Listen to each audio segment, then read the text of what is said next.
Saudara, kitab Daniel dalam 12 pasal sesungguhnya terbagi dua. Bagian pertama, kitab ini berbicara dari pasal 1 sampai pasal 6. Itu berbicara atau menceritakan tentang kisah orang Yahudi buangan, termasuk Daniel dan 3 sekawan. Itu dalam bagian pertama. Dan bagian yang kedua, pasal 7 sampai 12 itu menceritakan tentang penglihatan yang termasuk disampaikan Nabi Yeremia dalam Yeremia 25 11 sampai 12. Saya akan baca dulu apa penglihatan yang disampaikan Yeremia dalam Yeremia 25 ayat 11 sampai 12. Firman Tuhan berbunyi, maka seluruh negeri ini akan menjadi reruntuhan dan ketandusan, dan bangsa-bangsa ini akan menjadi hamba kepada Raja Babel 70 tahun lamanya. Kemudian sesudah genap ke 70 tahun itu, demikianlah firman Tuhan, aku akan melakukan pembalasan kepada Raja Babel dan kepada bangsa itu oleh karena kesalahan mereka, juga kepada negeri orang-orang Kasdim, dengan membuatnya menjadi tempat-tempat yang tandus untuk selama-lamanya. Demikian juga dalam Yeremia 29 ayat yang ke-10. Saya akan baca juga sedikit bagi kita. Sebab beginilah firman Tuhan, apabila telah genap 70 tahun bagi Babel, barulah aku memperhatikan kamu. Aku akan menempati janjiku itu kepadamu dengan mengembalikan kamu ke tempat. Saudara, pasal 7 sampai 12 adalah sebuah nubuatan penglihatan disampaikan oleh Yeremia. Dalam konteks ini, Daniel menyampaikan bahwa ada sekitar 70 tahun lamanya orang Israel harus mengalami namanya pembuangan di Babel. Saudara, 70 tahun itu bukan sesuatu yang mudah dilalui. 70 tahun adalah sebuah pembuangan, sebuah keadaan yang di dalamnya secara, kalau kita mau hitungan dalam kehidupan kita, sesuatu yang saya katakan tidak mudah untuk dilalui, dan tentu ada tangisan, ada perasaan tekanan yang berbiasa. Kenapa mereka sampai dibuang, saudara? Ini saya kira pada saat kita berbicara soal buangan ini sudah sering kita sampaikan dalam khotbah. Mereka dibuang karena dosa. Mereka dibuang karena Taman Eden. Pada saat Adam dan Hawa melanggar ketetapan Tuhan, maka mereka berdosa. Adam dan Hawa ini melahirkan anak cucu sampai kita. Itulah nenek moyang kita. Makanya dikatakan bahwa Daniel, dosa-dosa kami dan nenek moyang kami. Bukan hanya merujuk kepada Adam dan Hawa, tapi juga keturunan-keturunan sebelum. Nah, saudara, saya katakan sekali lagi bahwa dalam mengikut Tuhan perlu ada namanya pengakuan dosa. Ada begitu banyak umat Tuhan yang hanya jatuh hujan mengiring Tuhan, tapi mengakui tidak pernah. Ya kalau pun mengakui, ya mengaku hari ini, besok lakukan lagi. Hari ini mengaku, besok lakukan lagi. Itu bukan mengaku, saudara. Mengaku dosa sekaligus menyesal, itu penting. Ada orang yang hanya mengaku saja, tapi tidak menyesal dalam tindakannya itu. Dan inilah yang dialami oleh orang Israel. Dia hanya mengaku dosa, tapi tidak menyesali perbuatan mereka, yang akhirnya membawa mereka harus berada di tanah Babel selama kurang lebih 70 tahun. Saudara, itu adalah sesuatu yang tidak baik. Dikatakan ayat yang ke-17. Oleh sebab itu, dengarkanlah ya Allah kami doa hamba-Mu ini dan permohonannya dan sinarilah tempat kudus-Mu yang telah musnah ini dengan wajah-Mu demi Daniel dalam doa mengajak Tuhan bahwa coba pandanglah Yerusalem yang sudah menjadi reruntuhan. Itu adalah kotamu yang kudus. Itu adalah rumahmu yang kudus yang sekarang rata dengan tanah. Coba pandang itu ya Allah. Ini doa Daniel berusaha untuk menyentuh hati Tuhan. Makanya dalam doa saudara jangan juga asal berdoa, tapi berdoa berusaha sentuh hatinya Tuhan. Kan berdoa itu dua macam. Ada orang yang berdoa saja memenuhi karena terbiasa berdoa, dan ada orang berdoa karena memang mau menyentuh hati Tuhan. Yang saya harapkan bagi kita adalah berdoa berusaha menyentuh hati Tuhan. Seperti kita untuk bisa, biasanya kita bapak-bapak kan kalau masih pacaran dulu kan enak sekali tuh bicara sama pacar yang sekarang jadi istri. Cantik sekali untuk saya. Itu waktu pacaran dulu. Setelah menikah tidak ada. Tidak ada. Nanti kalau ada maunya beli rokok kah atau beli apa kah? Ya senggol-senggol di sini. Nah, supaya apa dia sentuh hatinya? Istrinya langsung bilang, aku tahu masukmu. Jadi doa kita kepada Tuhan kita berusaha supaya menyentuh hati Tuhan supaya apa? Dia berbelas kasihan kepada kita sehingga doa itu terjawab. Jangan pernah berharap saudara doa kita didengar Tuhan kalau kita tidak bisa menyentuh hati Tuhan. Karena berdoa kepada Tuhan jangan juga karena memenuhi hasrat kita manusia. Tuhan berikan saya makanan. Tuhan berikan saya sayur. Ini contoh. Tuhan bilang begini, kalau perlu kuangkat mau saja di sini kemarin. Karena doa-doanya memenuhi hasratnya, tidak berusaha untuk menyenangkan.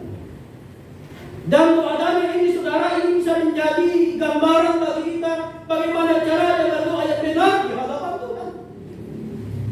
Ya Allah, ku arahkanlah telingamu dan dengarkanlah, bukanlah matamu dan lihatlah kebinasaan kami dan kota yang disebut dengan namamu. Demikian saudara dalam ayat 18 bagian ini.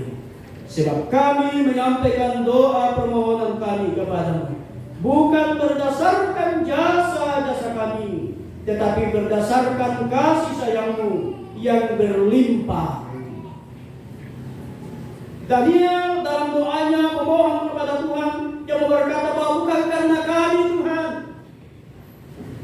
tapi karena kasih sayangmu sehingga kami akan diselamatkan, kami akan dikembalikan ke Yerusalem, dan kami akan berusaha bangkit kembali dan beriman kepadamu. Jadi doa Daniel ini saudara adalah doa yang luar biasa. Di samping harus mengakui di hadapan Tuhan, terlebih saudara, Daniel adalah orang yang tidak egois. Adakah kita saudara yang berdoa juga mendoakan orang lain? Ada? Ataukah kita hanya berdoa untuk diri kita sendiri? Tuhan berikan saya kekuatan kesehatan. Kalau yang ini jangan diinya. Itu namanya doa egois. Daniel saudara, dia berdoa untuk pribadi dan berdoa untuk bangsanya. Itu artinya bahwa ada kepedulian seorang Daniel dalam berdoa. Makanya kalau doa syafaat ya jangan minum. Toh? Biasa akan memang doa syafaat memang agak panjang memang. Karena itu doa syafaat itu catatannya panjang. Kadang kita pendeta bingung juga kalau misalnya kita dikasih catatan satu buku, ya bingung juga kita. Jadi kita dikasih catatan satu buku terus kita bilang nih, ada bilang, pendeta jangan kita lama-lama berdoa syafaat. Bagaimana caranya buat tidak lama? Kalau ada yang dilewatkan, masalah lagi.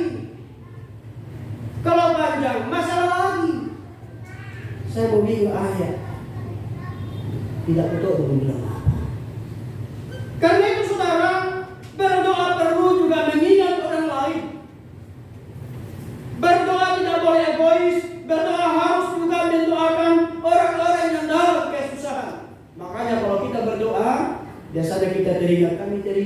untuk saudara-saudara kami yang dalam berkekurangan, itulah doa.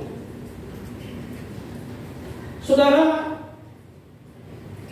dalam ayat yang ke-19, ya Tuhan dengarlah, ya Tuhan ampunilah, ya Tuhan perhatikanlah, dan bertindaklah dengan tidak bertangguh. Oleh karena Engkau sendiri Allahku, sebab kotamu dan umatmu disebut dengan nama. Ada 3 hal disebutkan di sini. Sebab kotamu dan umatmu disebut dengan namamu. Kalau kita mentafsirkan tafsiran bebasnya, dia katakan begini, masih Tuhan. Karena kami ini umatmu, itu juga kotamu, semua tidak ada arti dari mata orang-orang Babel. Kami ini anakmu, kami ini adalah gambar dan rupamu, tapi diinjak-injak oleh orang Babel. Masih betul. Demikian juga bangsamu, sudah tidak ada artinya. Masa seperti itu Tuhan? Ini kalau kita tafsirkan, itu artinya doa yang menggugah hati Tuhan sehingga Tuhan bangkit. Dan dari sini saudara, pada saat kita membaca kelanjutannya, orang Israel mulai kembali ke Yerusalem.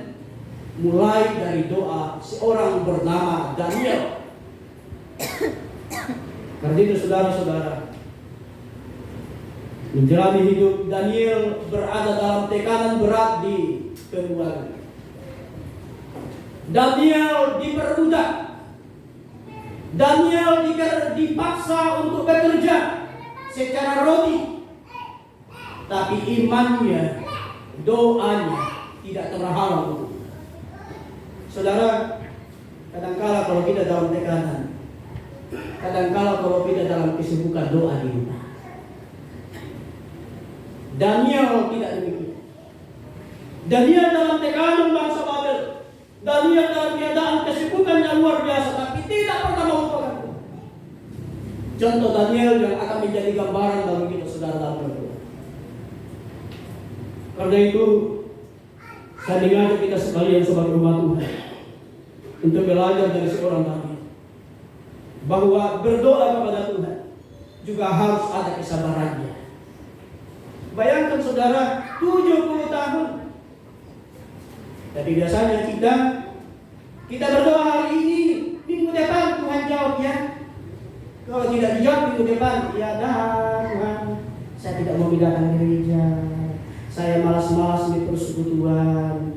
Kita datang, kenapa tidak ke gereja? Kenapa malas-malas begitu? Banyak alasannya. Padahal dalam hatinya tidak mau, maka karena Tuhan tidak jawab doa.